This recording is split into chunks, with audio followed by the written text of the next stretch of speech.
నమస్తే, welcome to Shri Gayatri tours and travels presents Sri Lanka యాత్ర. ప్రపంచంలోని 8వ వింతగా పిలువబడే శ్రీలంకలోని అత్యంత రహస్య ప్రాంతం సికిరియా ఫోర్ట్. అవును, సుమారు 660 అడుగుల ఎత్తులో ఆకాశాన్ని తాకే నా వెనకాల కనిపిస్తుంది చూడండి. ఆ భారీ శిలపై కోట ఎలా నిర్మించారన్నది ఇప్పటికీ మిస్టరీనే. అంతేకాదు, ఇది యునెస్కో ప్రపంచ వారసత్వ సంపదగా కూడా ఈ ప్రదేశం గుర్తింపు పొందింది.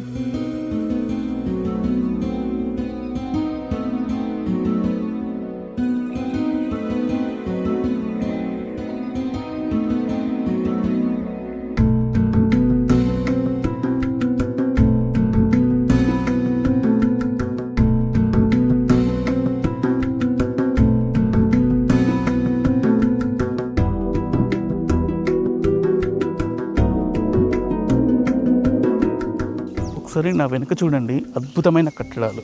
అసలు స్విమ్మింగ్ పూల్స్, ఆ కాలంలోనే స్విమ్మింగ్ పూల్స్ కానీ సిట్టింగ్స్ అరేంజ్మెంట్స్ కానీ చాలా బాగా నిర్మించారు. అసలు మీరు దీన్ని చూస్తే నిజంగా థ్రిల్కి గురవుతారు, అంతటి ఉంది. అసలు దీని బ్యాక్గ్రౌండ్ ఏంటంటే, దీనికి మామూలుగానే 1600 ఏళ్ళ చరిత్ర ఉంది. అంతకు ముందే అసలు ఇది రావండి కోటగా కూడా దీన్ని చాలామంది గుర్తిస్తారు. అలాగే రావణి ఎయిర్పోర్ట్ అని కూడా అంటారు. రావణుడు తన విమానాలను ఇక్కడ ఈ కొండ మీద ల్యాండ్ చేసేవాడు అని అంటారు. అలాగే రావణి కోటగా కూడా అంటారు. ఆ తర్వాత శ్రీలంకను పరిపాలించిన రాజులు దీన్ని కోటగా మలుచుకొని ఇక్కడి నుంచి పరిపాలన సాగించారు.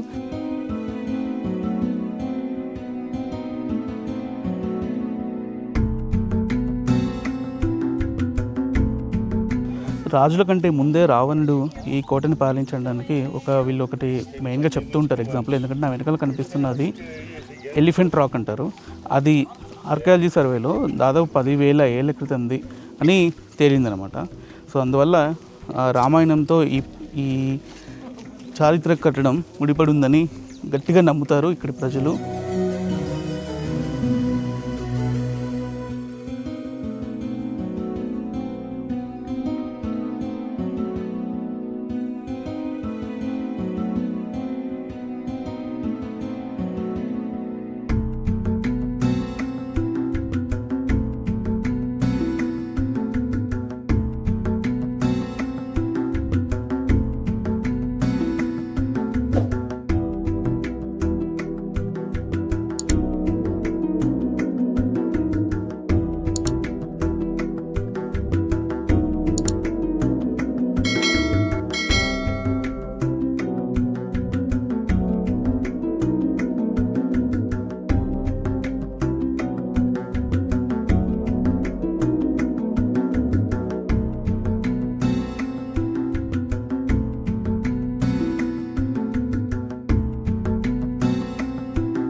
కొండల మధ్యలో గాల్లో వేలాడుతున్నట్లుండే ఈ కుడ్య చిత్రాలు ఈ కొండ ప్రత్యేకత. ఇది దాదాపు ఈ చిత్రకళ మన వైపు ఉన్న అజంతా ఎల్లోరా చిత్రకళను గుర్తు చేస్తుంది. అయితే ఇవి 1500 ఏళ్ళైనా సరే వీటి రంగులు చెదరకపోవడం నిజంగా చాలా వింత. అయితే అప్పట్లో రాజులు ఏర్పాటు చేసుకునే ఈ అప్సరసుల బొమ్మలు ఆ తర్వాత బౌద్ధ సన్యాసులు వాళ్ళ ఈ ప్లేస్కి వచ్చినప్పుడు వారి ధ్యానానికి భంగం కలిగిస్తున్నాయని చెప్పి వారిని కొంతవరకు తుడిచేశారంట. అయినా సరే కొన్ని 100,000 ఏళ్ళ క్రితం వేసిన చిత్రాలు ఇప్పటికీ కొన్ని అలాగే మనకి దగదగలాడుతూ కనిపిస్తున్నాయి.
రావణ ప్రదేశంగా ఖ్యాతిగాంచిన ఈ అద్భుత కట్టడం వెనుక ఒక విషాదకరమైన చరిత్ర కూడా ఉంది. కథ ఏంటంటే, రామాయణ కాలం అంతరించిపోయిన తర్వాత క్రీస్తుశకం 5వ శతాబ్దంలో కశ్యపుడనే రాజు తన తండ్రిని చంపేసి తన తండ్రిని సజీవ సమాధి చేసి ఇక్కడికి వచ్చాడంట. అయితే వాళ్ళ అన్నయ్య మొగలాన్నుడు అనే అన్నయ్య తన తండ్రిని చంపాడని చెప్పి తమ్ముడి మీద యుద్ధానికి ఎక్కడొస్తాడో అని చెప్పి ఈ కొండ మీద ఇంత భారీ ఎత్తున పెద్ద కోట నిర్మింపజేశాడు. తరతరాలు గుర్తుండిపోయేలాగా చేశాడు.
శ్రీలంక రావణకోట అనగానే మనకి ఫోటోల్లో ఎదురయ్యేది ఇదిగో ఇదే ఈ సింహం కాళ్ళే. ఒక్కసారి చూడండి, 2 ఉంటాయి, మొత్తం 4 ఉండే 2 ధ్వంసమైపోయాయంట. ఈ 2 మాత్రమే మిగిలాయి. ఒక్కసారి చూడండి, నా వెనకాల లయన్ రాక్ ఉన్న సింహం కాళ్ళు, పాదాలు, సింహం పాదాలు ఇవి.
సిగిరియా కోట, రావణ బ్రహ్మ ప్రదేశం, కశ్యపరాజు కోట శిఖరాగ్రం పైన ఉన్నాము.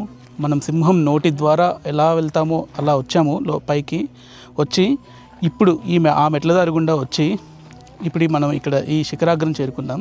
ఇక్కడ ఒక పెద్ద ఈత కొలను, సభా మండపం లాంటివి ఎన్నో వింత కొలిపే అంశాలు ఉన్నాయి. దాక్కోవడానికి, తన నుంచి రక్షణ పొందడానికి కశ్యపరాజు నిర్మించుకున్న ఈ ఆకాశ ప్యాలెస్ ఏదైతే ఉందో చివరికి అతనికి కూడా రక్షణ ఇవ్వలేకపోయింది. కశ్యపుడు మరో యుద్ధంలో ఓడిపోయిన తర్వాత బౌద్ధ భిక్షువులు దీన్ని నివాసంగా చేసుకొని బౌద్ధారామంగా, ధ్యాన ప్రదేశంగా దీన్ని మార్చారు.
అసలు నిజంగా చాలా ఆశ్చర్యం కలిగిస్తుంది ఈ కట్టడం అంతా. ఇటుకలతో అప్పట్లోనే అసలు ఇలా నిర్మించారనేది ఇప్పటికీ అంతుపట్టిన మిస్టరీ. ఇది కశ్యప రాజు అవ్వచ్చు, ఆ తర్వాత వచ్చిన వాళ్ళు అవ్వచ్చు, ఎవరైనా అవ్వచ్చు, ఇంత పెద్ద నిర్మాణాన్ని ఈ కొండపై ఇంత భారీగా ఎలా నిర్మించారనేది ఇప్పటికీ మిస్టరీనే. సో చూడండి, ఇటుక పేర్చి నిర్మాణం ఎలా జరిపారు అనేది. మనం కిందికి వెళ్దాం, ఇంకొంచెం కిందికి వెళ్తే స్విమ్మింగ్ పూల్ ఉంటుంది.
ఇది అత్యంత ఎత్తైన కొండపై నిర్మించిన స్విమ్మింగ్ పూల్.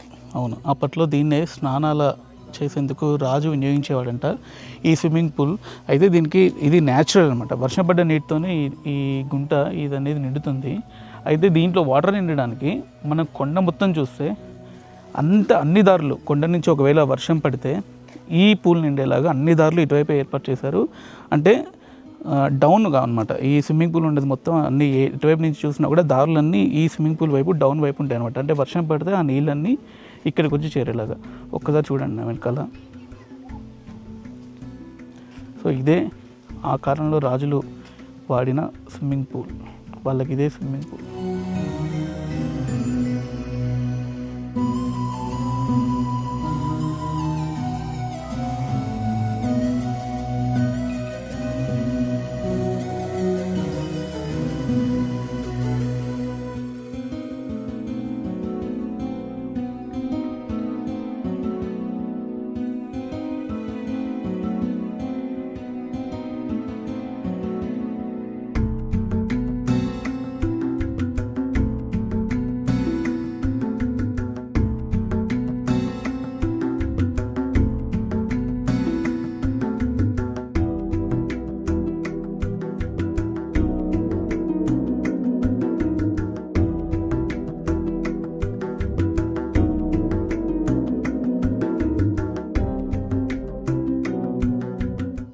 ఇది రాజసింహాసనం, దిస్ ఈస్ థ్రోన్. ఇక్కడ కూర్చొని సేద తీరడానికి రాజు బయటకు వచ్చినప్పుడు ఇక్కడ కూర్చొని ఇక్కడ ప్రజల్ని అధికారులతో సమావేశం అయ్యేవాడంట. ఈ అధికారులతో సమావేశమైనప్పుడు ఈ రాజసింహాసనం మీద, నా వెనకాల ఉన్న ఈ రాజసింహాసనం మీద రాజు కూర్చొని ఇక్కడ ఉండేవాడని చెప్తున్నారు. సో దిస్ ఈజ్ ద అప్పట్లోనే ఎంత టీవీగా ఎలా కట్టారో చూడండి సిట్టింగ్ పొజిషన్ని. సో ఇదే రాజసింహాసనం.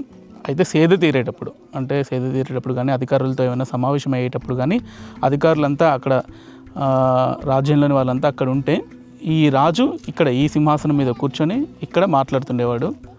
So this is the throne.